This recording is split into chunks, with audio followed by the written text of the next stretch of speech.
Hey, what's going on, guys? Here we are with episode 3 of Lifts in Life. Guest this week is Jordan Moffitt, uh, creator slash owner of Bacon and Barbells. So I will let him introduce himself. Take it away, Jordan.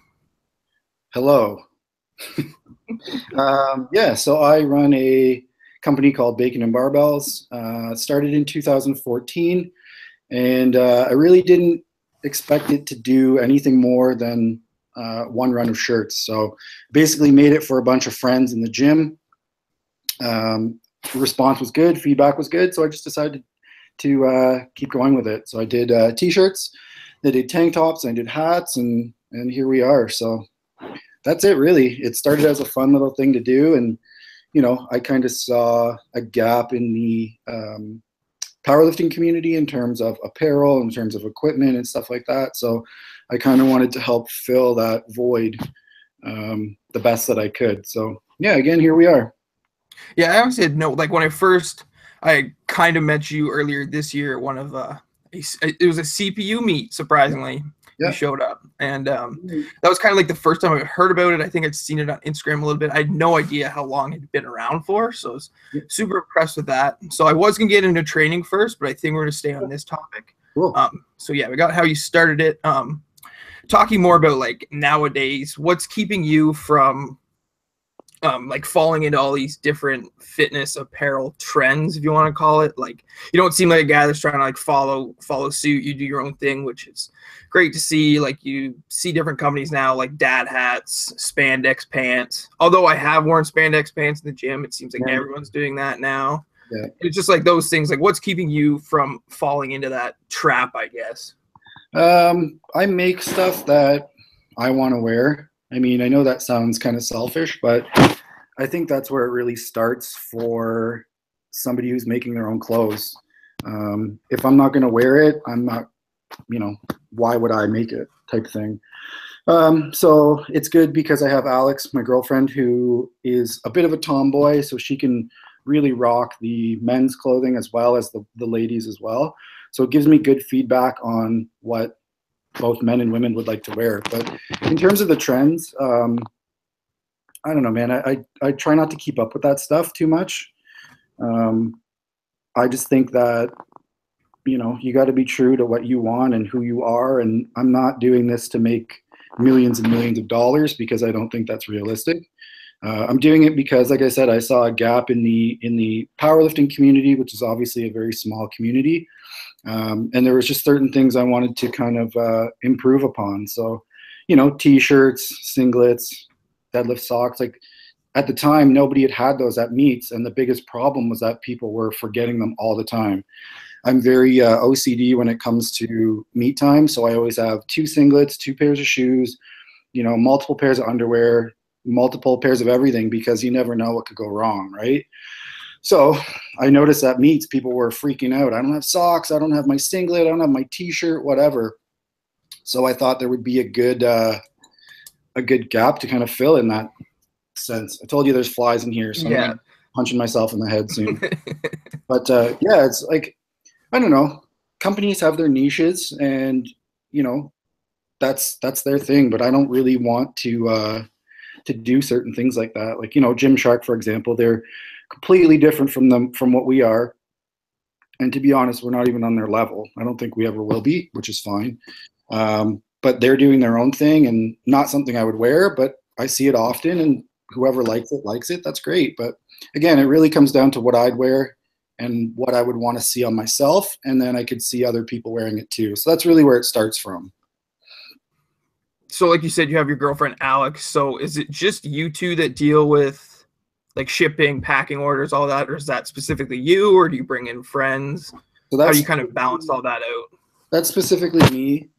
She'll help me with ideas. I'll design something and I'll get kind of a yes or no from her, and that's really how it moves forward. I also have a couple close friends that I share some ideas with and get their feedback as customers as well. So it's really great that I have a good system around me of people who are willing to help me and really kind of help the brand move forward. So I'm really thankful for that. But yeah, I really just try to just do things simple, try to keep things simple, simple colors, simple designs. I really think that's what people hopefully appreciate. I'm not big into like neon colors and, drop back t-shirts and zippers and this and that. Like that's too complicated for me. Just clothing that you can wear and you can beat the shit out of. And at the end of the day, you're not pissed off that you spent $1 million, wearing it and using it the way it's supposed to be worn. But yeah, so the packing, shipping, all that stuff, I do that. So I usually wake up pretty early in the morning. I take the dogs out for a walk, feed them, get up, do my orders, and then, depending on however long that takes, we'll go to the gym, come back and do it all again. So if you were to look back, say to like, did you think of it 2014, started 2014, or was it a couple years earlier than that you kind of thought about doing it? It was a pretty quick decision. I made the t-shirts. Like I said, I started with a batch of 40. So I wanted to make them for close friends and people who trained at my gym. And at the time I was a personal trainer. And I thought this would really help move my personal training business with these t-shirts. I'll just give them out to my clients and hopefully people will pick up on them, like them, and ask about them. And that's pretty much what happened. So it started with the one design, the black shirt with the white print, Bacon and Barbells logo. And, a lot of people ask me, like, what's the deal with the name? Like, how does the name fit into lifting or this and that? To be honest, it really doesn't. Has a good ring to it. I like bacon. I like lifting weights. I thought it sounded good, and I went forward with it. So it's really nothing more than that. And, it's good because when we go to events and we go to meets and, expos and stuff like that, it always gets a good laugh from people or good response. So that's how I know, people are enjoying it. So yeah, that's really it. I didn't really think it was going to be something that would be my full-time job. I just did it because it was fun. So if you're to like look back at that that part of 2014 that you made those first 40 shirts to now, is there like one specific moment or like where you kind of just realized like, wow, this is really taking off, or like you saw someone wearing your shirt where you're like just kind of blew you away kind of thing? Because I think it was when I first started following like Bacon and Barbells on Instagram and whatnot, but like there's a picture of Ed Cohn wearing the Lift Heavy shirt, and I'm like, holy crap, this is way bigger than I thought it was. Yeah. Like, no offense, I just didn't really know what was going on. Like, I'm still relatively new to powerlifting. And I'm like, honestly, holy crap. It still feels like that every time. I mean, I think it was like 2 or 3 weeks ago, Alex and I were coming out of Shoppers Drug Mart. I saw some dude I didn't even know, never met him, was wearing a Bacon and Barbell shirt, and it just completely blew me away. Like it's still one of those things where, you see someone, or I see someone wearing it, and it just kind of like takes my breath away a little bit. It's Mm-hmm. I don't see it as, oh yeah, no, I got that guy's money or whatever. That person wearing it's going to make my business bigger, this and that. It's really, to me, it's a sense of community. So if I ever see someone wearing it, I'm going to go up and talk to them. And regardless if they know who I am or not, that's even better. If they don't know who I am, I'd almost prefer that, because I just want to talk to people about it and see what they think and get their feedback. And, that's a really important thing to me is, but, community interaction, so I'll always try to follow up with people, how it fits, stuff like that. And people will give me their feedback too. This is doing this, or this has a rip in it or something. Sometimes that stuff happens. So I'll do everything I can to try to help people, get the best product that they can, because that's basically what I'm striving for. Like I said, it's not something that's going to change the world, but it's something that people can be comfortable in. They can wear it, and they can go beat the shit out of it, and hopefully it'll last, for a long time. I still have all of my, so every time I print a new shirt, I take one. I only take one. And some items I don't take anything from, because I kind of just feel too guilty. I'd rather other people wear it. But I still have my original shirts from 3-4 years ago that are still holding up. I still wear them every day. So I know the quality's good, and I hope other people can see that too, and see that it's not just, I didn't start it to make a quick buck, because it took so many years to get it moving, So a lot of people come to me now and it's like, oh, I want to do a clothing company, or I want to do this and that. Like, what advice do you have? you're going to be sitting on this for a long time, unless you have like an idea that's never been done before and the public loves it. You know, it's very hard to make a lot of money off it instantly. So you really have to love it, and you have to love the process. So it's a lot like powerlifting for me in that sense, where it's a long road, right? You know, you lift heavy all the time and then you burn out. It's going to be the same thing with anything you do. So, yeah. I think it's getting a little bit too serious. So it's just kind of like that approach that I think's helped you like expand the brand and whatnot. Because I mean, it's not like you're pumping out whatever 1,000 shirts at a time, just trying to get them moving and get as many shirts as you can. You're like making sure that the quality is okay, the right quantity, making sure there's still demand for it, all that kind of thing. Absolutely, so it's cool to see. It's really cool to see.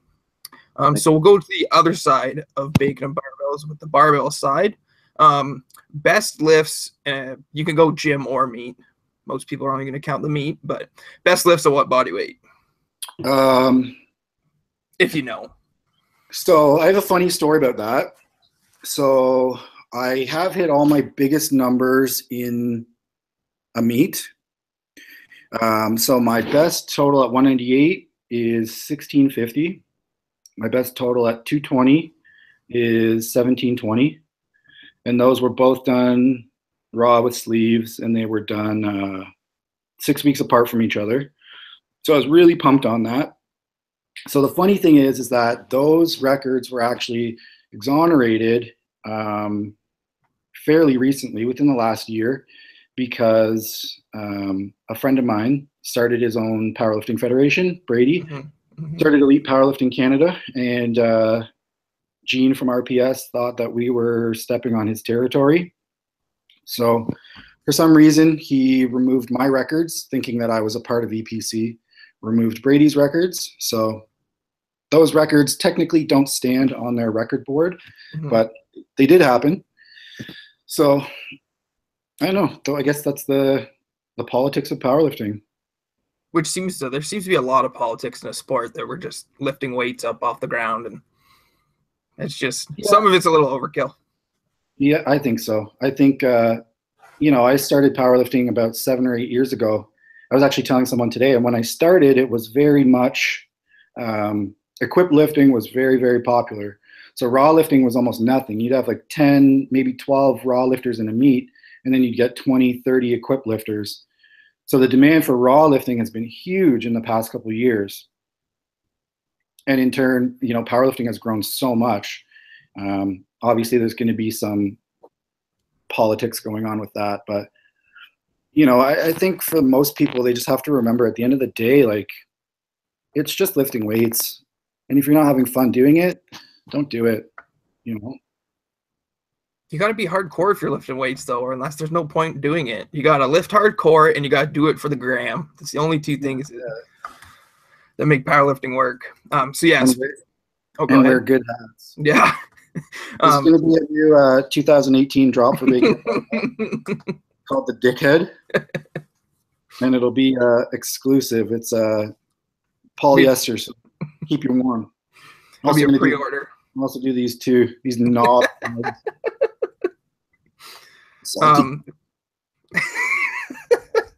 So speaking of when you first started powerlifting, like how have you seen like was there any major like influences when you started? Like was there a certain lifter or like a group that you were around? Like I don't know if you've lived in Guelph the whole time. I lived in Guelph. I've been in Guelph for almost a year now. So going back to a previous question, the brand really took off when I moved to Guelph. So I was in Toronto for a couple of years, personal training there. I was also working at a cookie factory, which sounds awesome, but it wasn't. I had diarrhea every day. From from what? Just from like copious cookies. Okay, it was okay. I didn't know there's like some health issues going on. No. And like stress and stuff. Like I was commuting like an hour to work in this cookie factory, and I fucking hated it. And the cookies weren't even that good. But I'd still eat them, and they were full of butter, and then I'd have diarrhea, and so yeah, it was literally a shitty job. It really was. But but really, when I moved to Guelph, that's when things started to kind of take off. So I really wanted to make the company full time when I lived in Toronto. And given the circumstances I was in, the relationship I was in, I was kind of belittled for that. When I moved to Guelph, I met Alex. We moved in together. We've been dating for a couple of years now, almost 2, I think.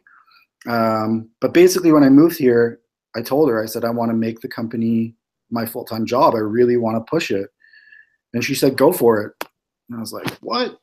Like someone that agrees with me? Yeah, like, you're going to let me take that risk? And she's like, of course. Why the fuck wouldn't you? You don't know what you're going to do or what you wouldn't do if you don't give it a shot. So took it on full time, started to get a little bit more aggressive with it. And obviously moving to Guelph, it's a very, very strong community as well. So it just started to pick up from there. So, and that's what I mean when I tell people it's not something that's going to happen overnight. Like, I was working 3 jobs for 3 years to get this company off the ground, and I wasn't giving it everything that I could. But at the same time, you have to be realistic. Like, I need to make money. I have to provide. I have payments and this and that. So as soon as I moved to Guelph, everything kind of fell into place, and I think it was just the right time. So. Yeah, it's like, looking at it, like, you seem like Toronto would be, like, it'd be the other way around. Like, if you went from Guelph to Toronto, it would be easier. But I mean, if you can get yourself into the right situation with the right social group, then yeah, makes sense that everything takes off from there. Yeah. So yeah, like I said, was there any, like, I don't want to say role models, but like any lifters that you looked up to when you first started, or was it just kind of, I want to like start lifting weights and you just went at it? So I had been doing bodybuilding training for a few years before that. So I'd always squat, I'd always bench, I'd always deadlift, but I'd never took it seriously like a power lifter.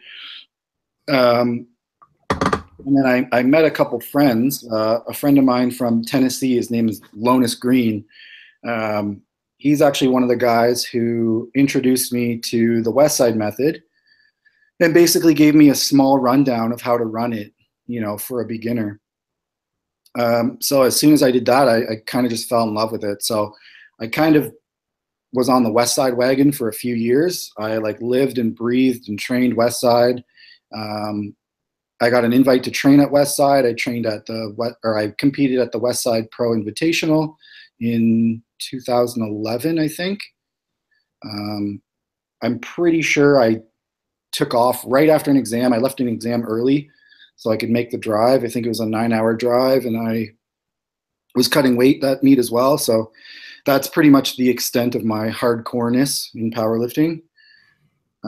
Was making stupid life choices, but whatever. But I lived and breathed West Side. So I looked up to Louis Simmons. I looked up to all those guys. Donnie Thompson, obviously Ed Cohen. There weren't a lot of the same lifters around now that there was back then. It's almost completely different in terms of who's come out in the past couple of years. But a lot of the greats, I'd say Ed Cohen was probably the biggest influence for me. Once I decided to kind of move away from West Side. Jim Wendler, obviously, with 531. He's the kind of guy who doesn't really give a fuck about much, but he's very smart with his training. He's very abrasive with his training. He's like, this is what you do if you want to get stronger. Do it or don't. I don't give a fuck. Yeah. They put out 531. I started following 531 for a long time. I still think it's a great program. Beginners, intermediate, elite, whoever. I think many people can benefit from it. I'm pretty sure Sean McCarthy still runs it. And he has I think around 18 something total at 198 in sleeves. So it just goes to show, simplicity is best. But yeah, I can't really think of many lifters when I started. I kind of just followed the West Side crew, and I would just watch their videos religiously. I would follow their workouts religiously. That was pretty much it. And have you always competed in sleeves, or was there a time you went wraps? Or I don't think have you ever went single or multiply? I don't think so, eh? No. So I've only done sleeves. Okay. I've toured with the idea of wraps, but I don't really like them. I kind of like the idea of being in control of my lifts at all time. So, if I'm in a squat, I don't want to, wait for the reps to bounce back or this and that. I'd rather be in full control of my lift and my body and make sure things are moving the way they should be. So that's always been my theory is, I don't want to offend. Actually, I don't care if I offend them, but, you want to move the most amount of weight possible. Do it raw. That's it. See, I'm the other way. I want to move the most amount of weight possible, so I throw on a suit and some wraps. It's going to help me move that extra weight. I absolutely agree with that in a sense, but for me, it's always just been everyone's got their preferences. Yeah, do what you can, the way you can. Mm-hmm. So talking about, you mentioned your water cutting on your way down to that West Side meet. For people that don't know, that maybe don't follow Jordan, you competed. You competed what, three-ish weeks ago? I believe 2, somewhere around there. I don't know when that was. But it was recent, and you decided to do like some really dumb looking weight cut. Dumb. Yeah, it sounded dumb. I mean, I compete 120 plus, so it doesn't matter. But like, I couldn't imagine doing something like that.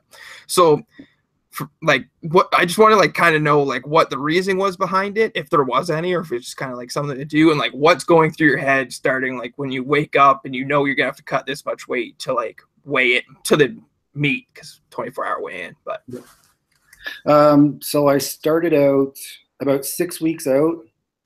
I decided that I was going to do an EPC meet because I had been to a lot of them as a vendor and a sponsor, and I had seen how well they've been run. So one of my big issues with powerlifting in Canada is that there aren't a ton of federations. So lifting here is, well, at least when I started, there was about 1 or 2 meets a year. Now that the CPF is run by my friend Alistair and EPC is run by my friend Brady, they've worked, to basically bring more meets to powerlifting in Canada, which is great. So I wanted to experience what it was like lifting in one of Brady's meets. So I decided I was going to make the decision to do it. The reason I cut is really simple. I mean, I just don't think I'm a strong 220. I usually I was sitting at 226 prior to that meet. And I knew if I stayed at 220, my numbers wouldn't be competitive. So I know I'm good at cutting. I think I've done about 10 or 12 meets total, and I've cut for almost all of them. I think 2 I didn't.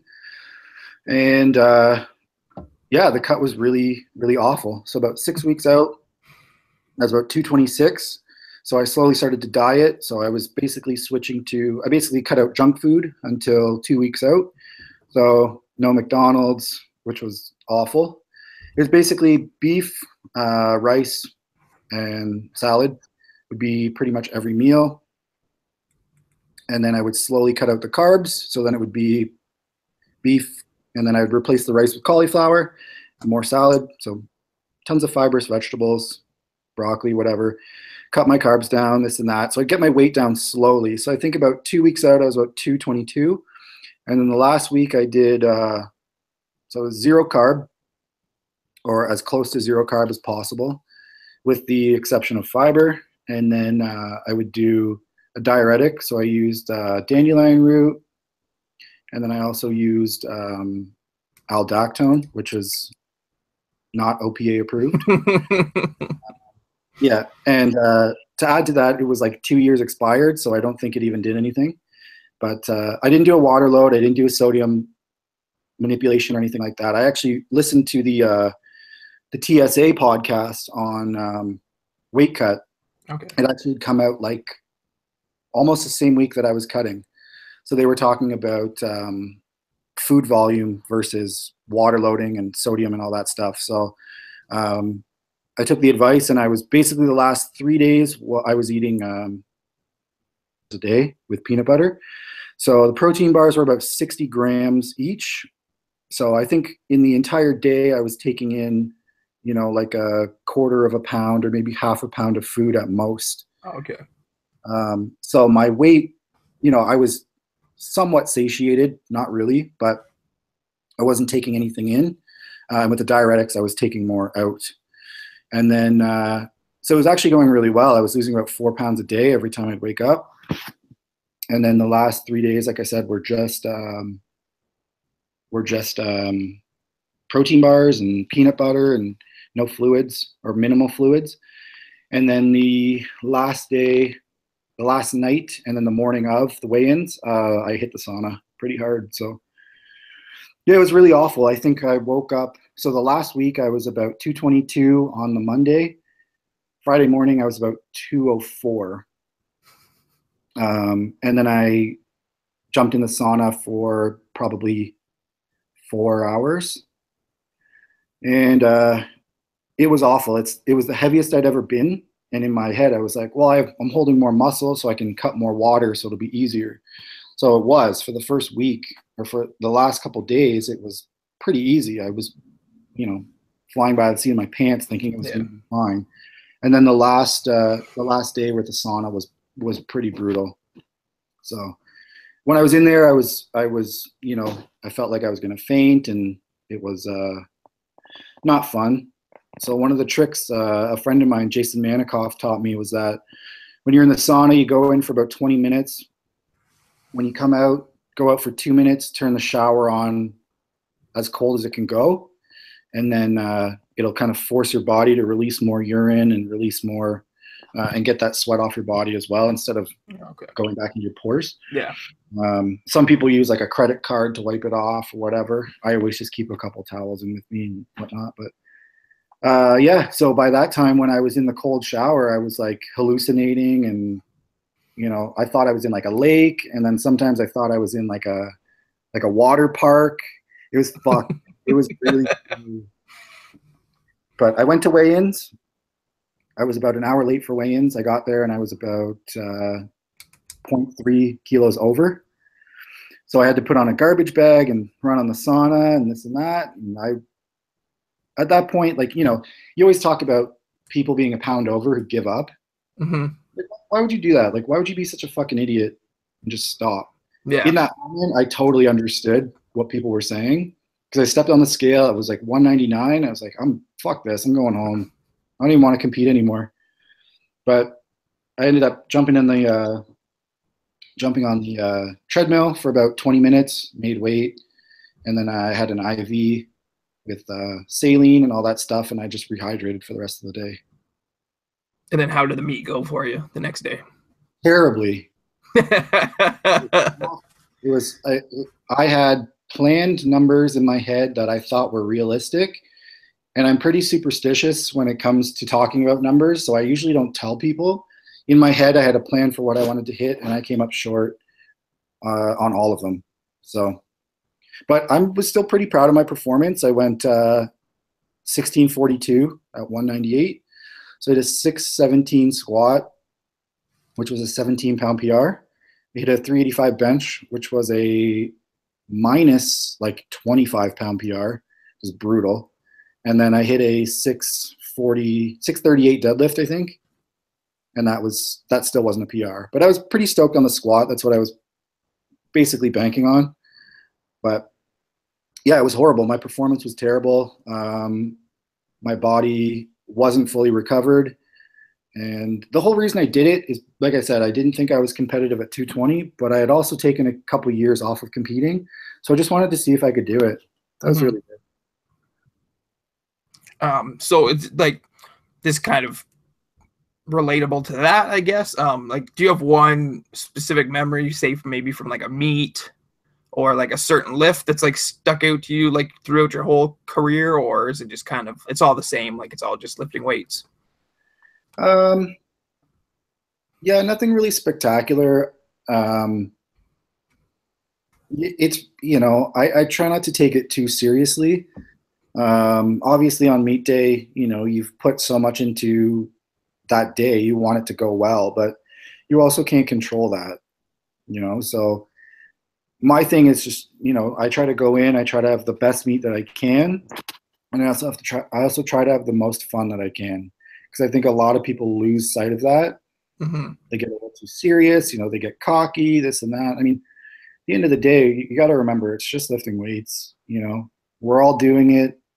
We're all a community, and there's no reason to be, there's obviously a competitive edge, which is great, but there's nothing that says you can't be friends with these people or learn from these people, and you have to be a fucking dick to everyone.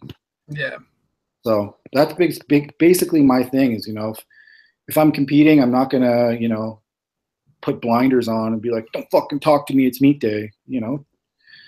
I'll stand around and I'll crop dust everyone and, have fun. I mean, like, it really brings people back to reality when that happens, because you're there on meet day and you're lifting with people and it's hot as fuck and it smells like old balls and baby powder and, everyone's like fucking raging and there's pills everywhere and ammonia everywhere and testosterone flowing. It's like, you gotta laugh, man. Like, yeah. This is not like you're going to battle. I can't stand when people say that. This is war. No, it's not. It's a fucking powerlifting meet in a high school gym. Get over yourself. Like, obviously, you want to be the best that you can, and I respect everyone who jumps on the platform. Because I remember the first time I did that, I was so nervous. But again, it's just have some fun. That's it. That's like watching Raw Nationals last week, one of the primetime sessions. I'm not sure if you're familiar, but MacLaine, USAPL lifter, super nice guy, like smiles, like every lift, like super genuine person. So he had moved himself into first, and one of the other lifters was coming in to pull for the win. And like you could see the video of like LS up in the dude's face, like you could do this, like cheering him on and everything, and like you realize like how are you gonna sit there and act all hardcore while the guy that's currently in first is cheering on the guy that's going to beat him within the next 15 seconds. Like there is times where you need to turn it on. You need to be really competitive, but there's also times you just need to realize, like you said, it's a powerlifting meet. We're not going to war. We're not sacrificing ourselves for anything. It's just a powerlifting meet in a high school gym. Yeah. That's it. And I mean, that's like the big thing between Paul O'Neid and I. A lot of people think that feud is something that's really serious, and like the truth is, like, Paul and I are good friends. We talk, I think, almost every day. I ask him a ton of advice for training because he's super smart, and he's the kind of guy that can turn it on when it needs to be turned on, and he's also the same guy who has fun. So like I really think it's important to surround yourself with people who are like-minded, because that's going to help further your training, and it's going to help, make things more fun. Like, can you imagine like training with people who are so fucking serious all the time? You're just like, man, I just want to go in and like, hit some volume, and they're like, no, max effort day, fucking do this. And it's like, man, like I need my body. I need my body for everything that I do. That's one of my biggest things. Is like I'm kind of terrified of getting seriously injured. So that's kind of why I've dialed it back the last couple of years. Mm-hmm. That kind of leads me into this next question.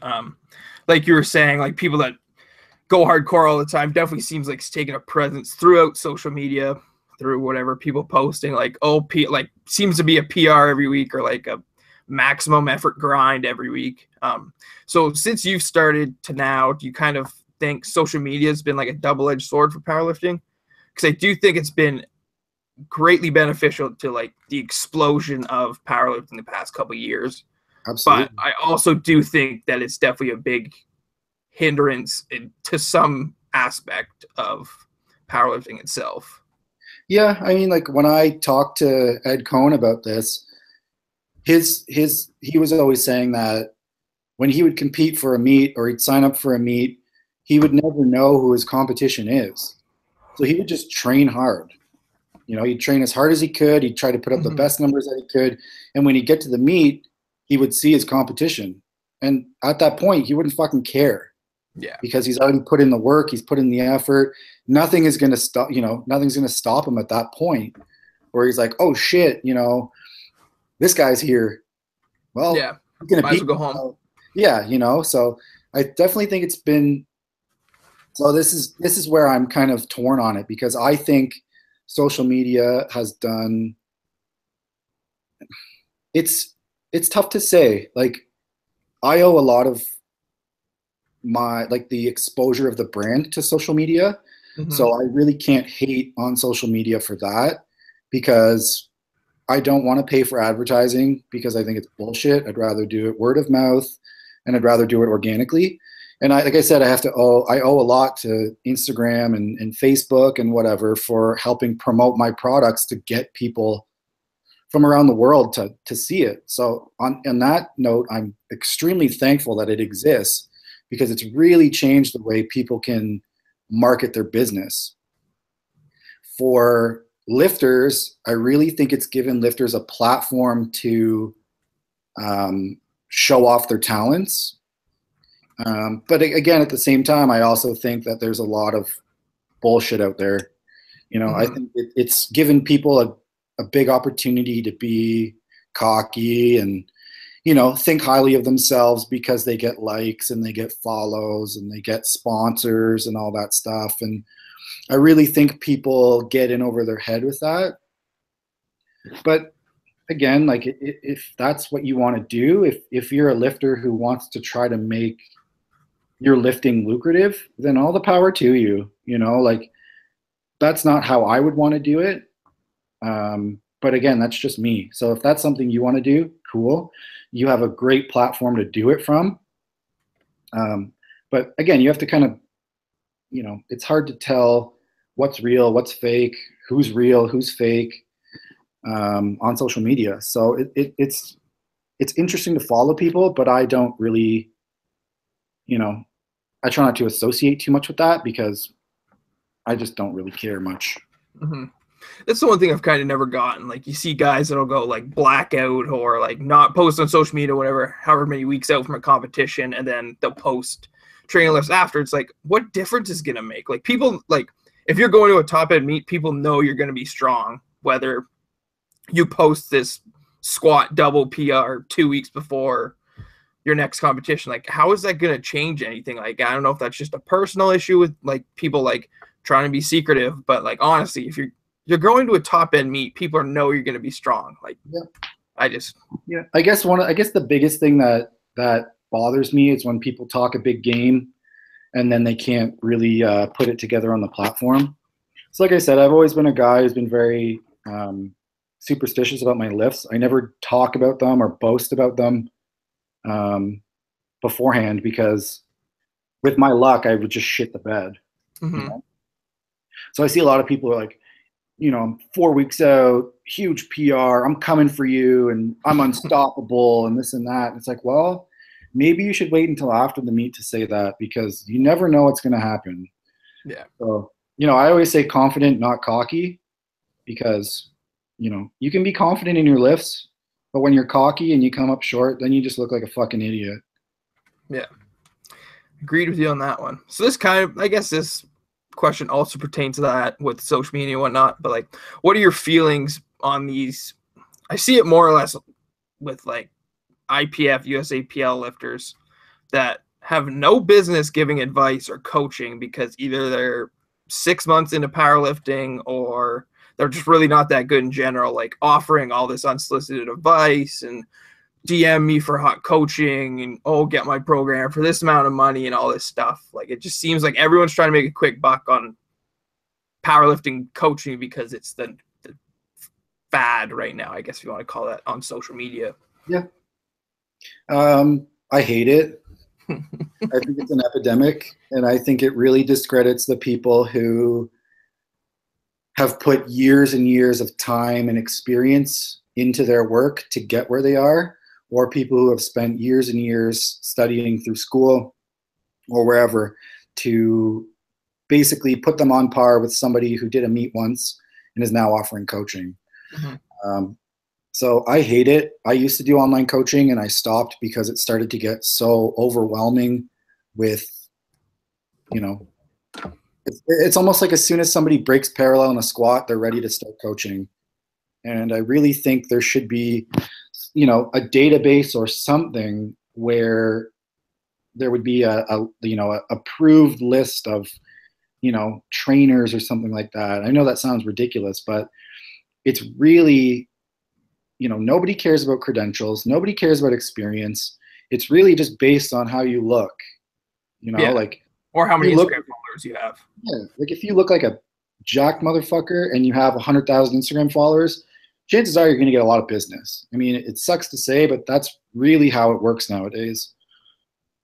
Whereas the person who has that could have zero idea what they're talking about. They could be stealing programs from other people. They could be doing whatever.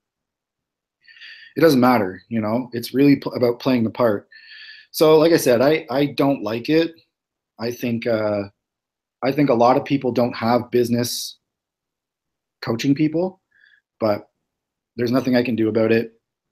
And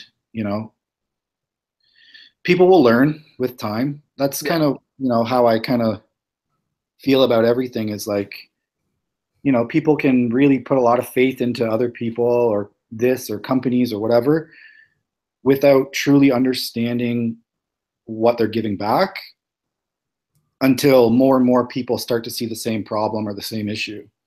And then it becomes an epidemic at that point of, is this person offering what you're paying? People are paying good money for these programs. Are you getting what you've paid for in return? Yeah. Chances are most of the time, probably not, because a lot of these trainers charge a ridiculous amount and then they have all these stipulations. Well, you can only email me, you can't text me, and I'll only respond to you during these times. And I mean, like, what if you have a question in the gym? What if they miscalculated your program?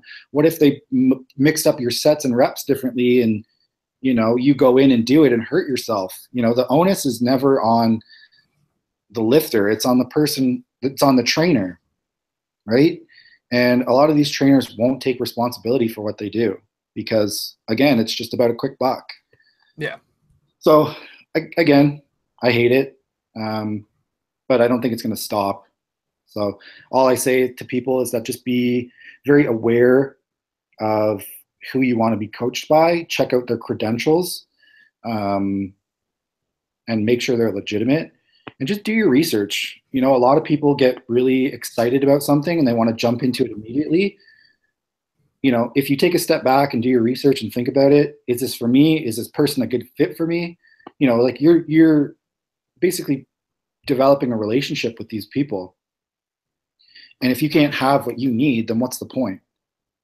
Just to say you're being trained by this guy, I mean, you're basically paying to have brownie points, Yeah, to exactly. impress your friends, which is obviously a big thing nowadays too.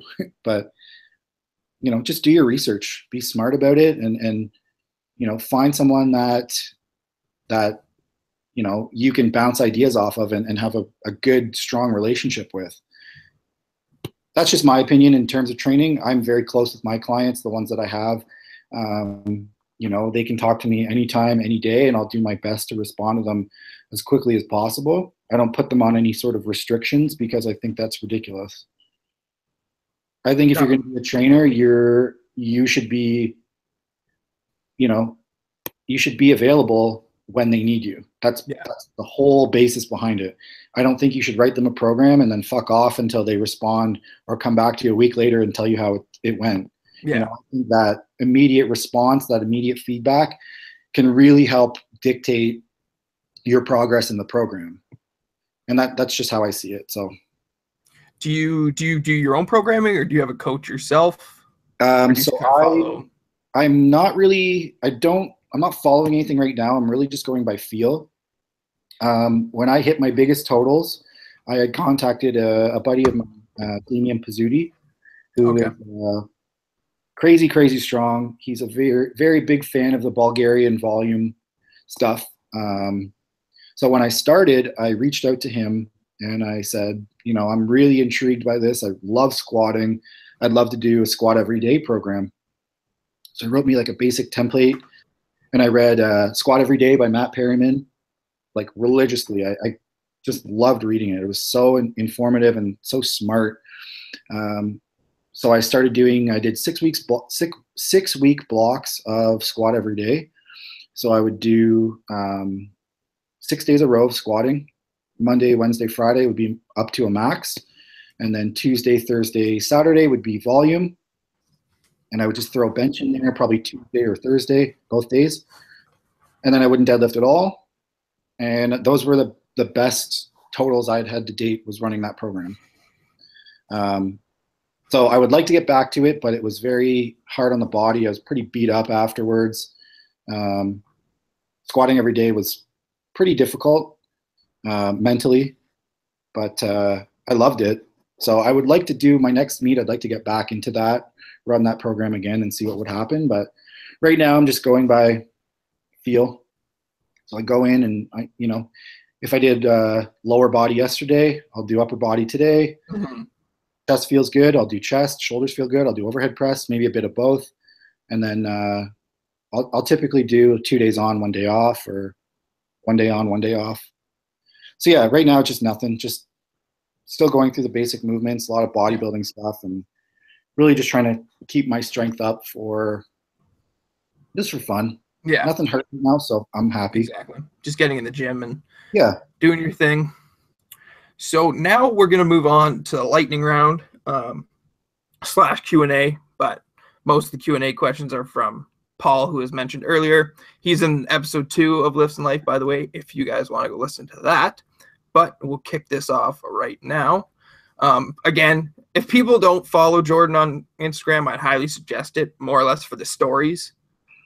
They're pretty comical to watch. So some of these are going to pertain to those. So if they don't make any sense, that's why. But my first one is, when will a Greasy Chef Time cookbook be available? I need to find a manager.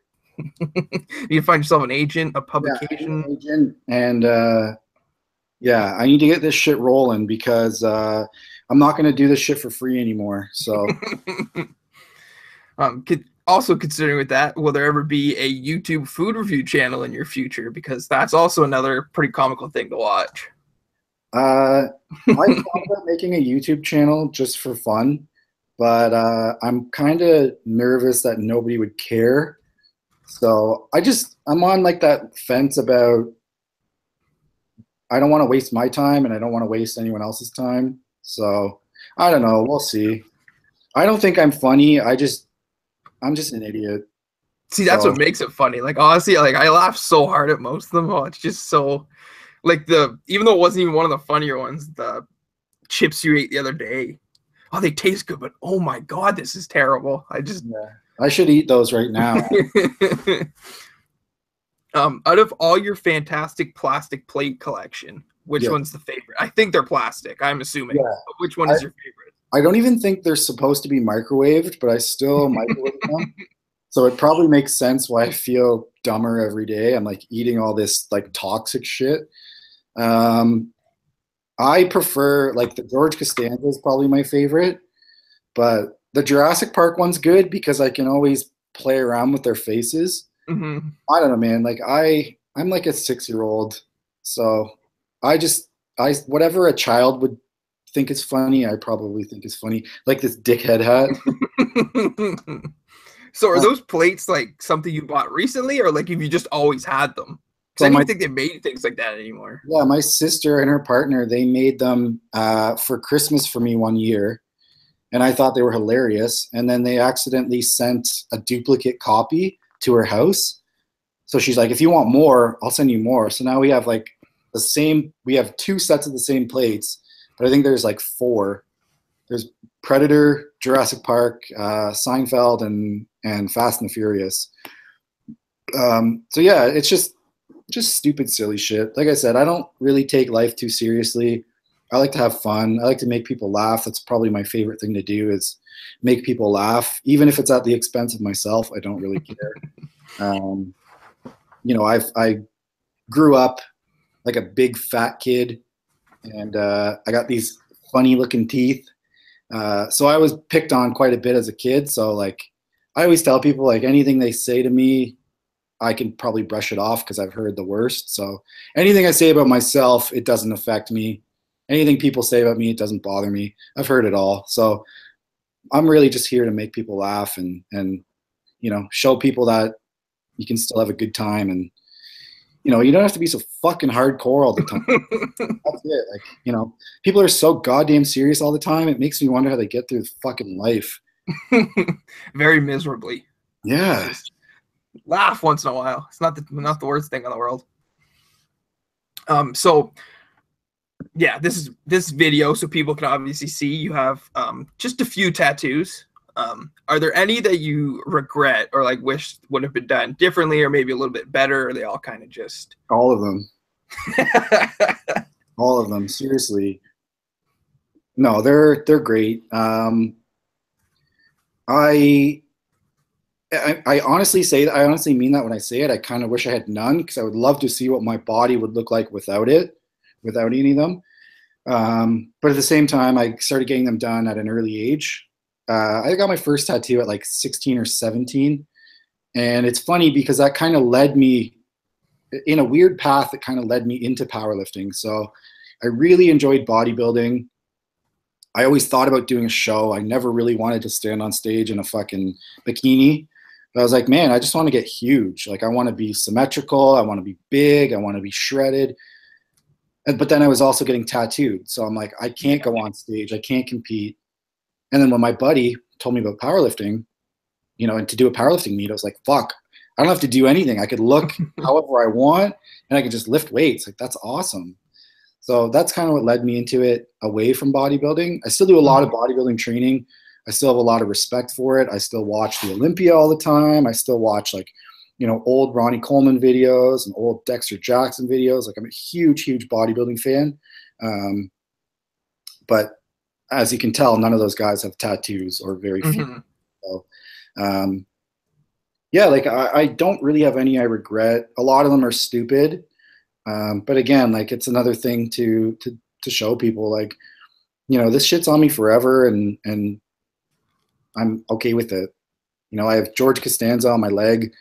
I have Bob Saget on my leg. I have King Kong. I have, I don't know what else. I have so much dumb shit.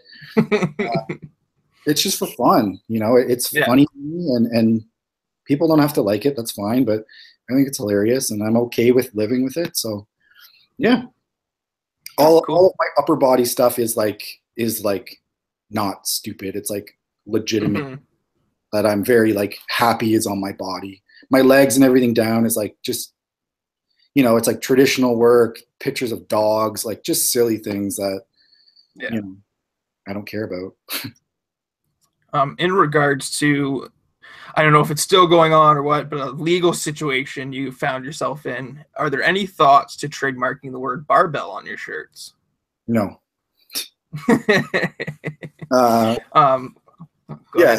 So a lot of people, some people, I guess, who watch my story would probably know what's going on. A lot of people probably don't, but basically some company said that they trademarked the word lift and that I was using it illegally, and they told me that I could pay to have it trademarked. I could buy the word from them or I could pay royalties. So I said, fuck you, and told him to send me a cease and desist, and he never did. So yeah, no, it was quite the situation to see Fulton. But yeah, I mean, it was pretty funny to I mean, obviously as a legitimate business, I was concerned for a little bit. I contacted a lawyer, I contacted my accountant and all those people to kind of get a heads up on if it was serious or not. But, breaking it down, it's, as far as I know, it's just stupid. So yeah.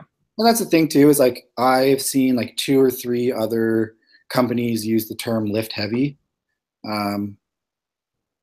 Cool. I mean, good on you. Again, like my big thing is I've said this so many times, and I hope it resonates with people the same way it resonated with me. The first time I heard it, it just kind of blew my mind. So, there's enough success in this world for everyone. So I don't understand why there has to be so much competition, so much hate, so much whatever. There are tons of clothing companies in Canada now, tons of powerlifting clothing companies specifically. I I don't care. You know, if people want to do that, that's amazing.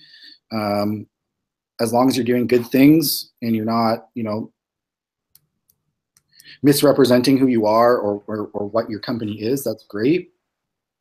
But I mean, there's enough success for everyone in this world to succeed. And that doesn't mean money, it doesn't mean fame or whatever. I mean, everyone has a chance to be successful. A lot of people don't realize that. So, you know, if you want to make a company, do your thing, but like we're all so small. You know, what's the point in trying to fuck people over because you don't like what they're doing or you did this before they did that, you know? It's really silly and it's really petty. So, and I mean, like the thing too is like going back to that company that was trying to sue me, make sure you know what you're talking about before you contact people, because I looked into all of their information and what he had claimed I had stolen, the word lift, I didn't. Yeah. So now you just look like a fucking idiot, you know? Exactly. It just makes your brand, it tarnishes your brand to a certain degree, and it's just like. Well, I think the brand was already tarnished, so. Nothing to lose kind of thing. I guess if that's how he wants to see it. I mean, it kind of, if anything, it made people aware of his company, which is great because I'd never heard of it before, but now a lot of people hate it, so.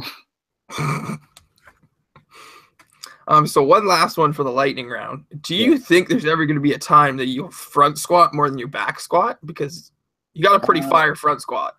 I hope so.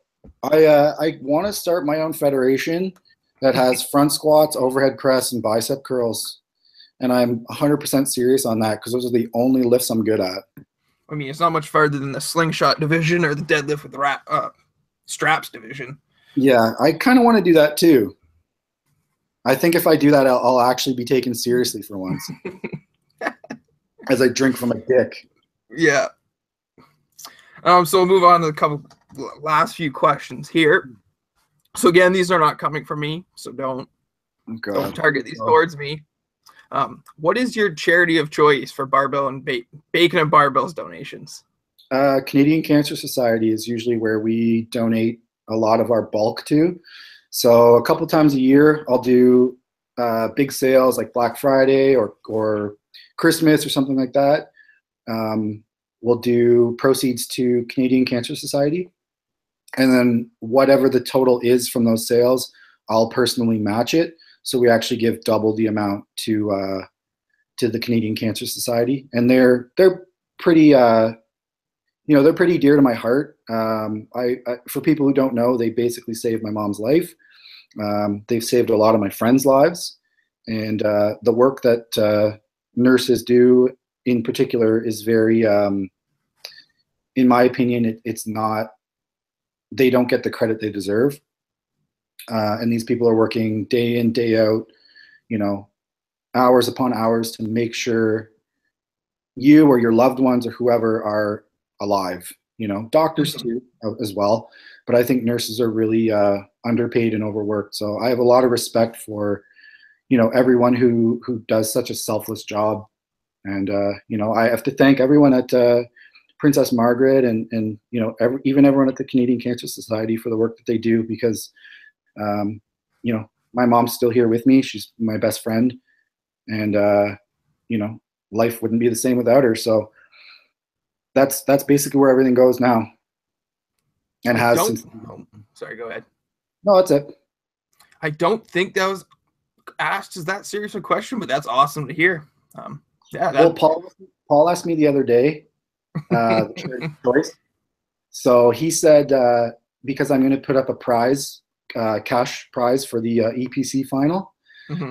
Paul says if he wins, he's going to match the donation price and we'll send it to the charity of my choice. So I'm really, again, like Paul and I were supposed to compete. I had to drop out for, personal reasons. Life kind of gets in the way. Alex has an exam on the 8th. The meet is on the 10th. And everyone knows that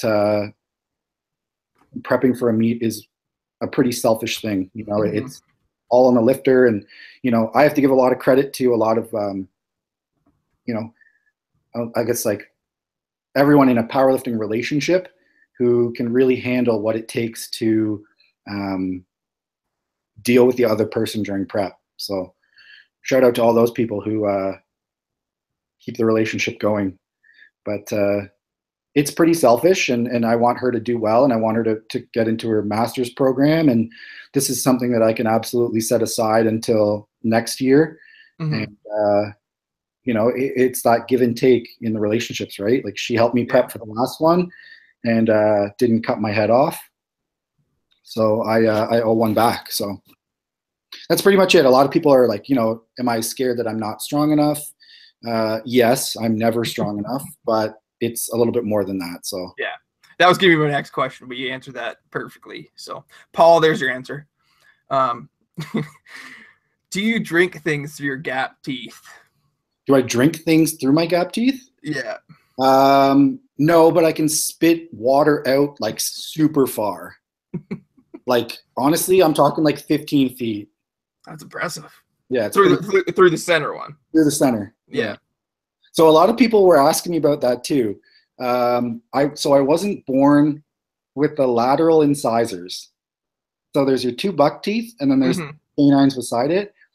For some reason, I just wasn't born with them genetically. I think one of my cousins wasn't born with them either, but his teeth spaced together. I unfortunately look like a sloth. So.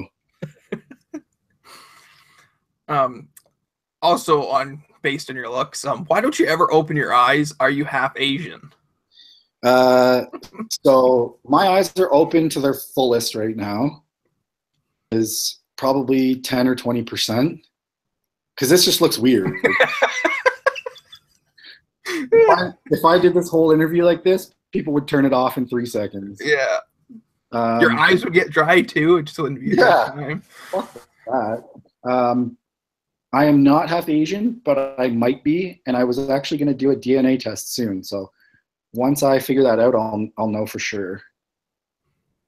This one doesn't really apply right now, but again, Paul, it was, why are you bald? But like, you got a nice head of hair up there, so I mean, it's not. Yeah, I think it's fallen out. I'm trying to hang on to every last bit that I have. So I bet in like 5 years, I'm probably going to look like Zahir with like a curly mullet and like nothing on top. And all.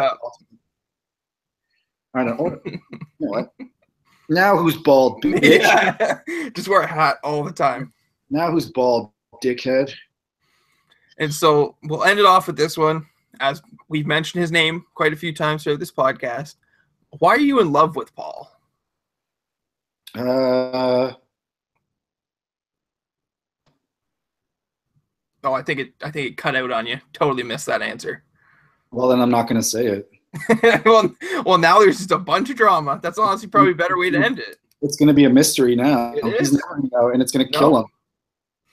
It's going to eat away at him for the next 5 years. Yeah, he's going to have a terrible meat now. It's going to be in his head. So that's it for me. I just want to say thanks again for this. Lots of great information. Definitely opened my eyes to a different side of you for sure, just off of social media and whatnot. Yeah, so again, this is garbage. Nobody wants to see serious Jordan. It's fucking weird. Well, it's just not like something you'd think about. It's just, you'd see the Instagram stories and think this is what he's like all the time. Why bother changing it? I'm very sarcastic all the time, and I understand that that's very annoying to a lot of people, but that's exactly what I'm going for. So yeah, that's it for me. If you want to say anything else, go at her. I put his Instagram in the bio, put two different websites for the US and the Canadians in the description below. Yeah, other than that, that's it for me. I'm going to do a bicep shot. Give her. Just make sure you make some noise so the camera switches. There you go. What a way to end it off. Oh, hold on. Oh, I thought you were going to have another hat. No, I do have like a garbage bag full of dick products, though. Just for personal use, or was there a party? No comment. Makes sense.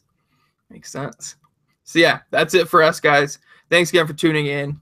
Hope we have another podcast out within the next 2 weeks with another special guest. See you guys later. Bye.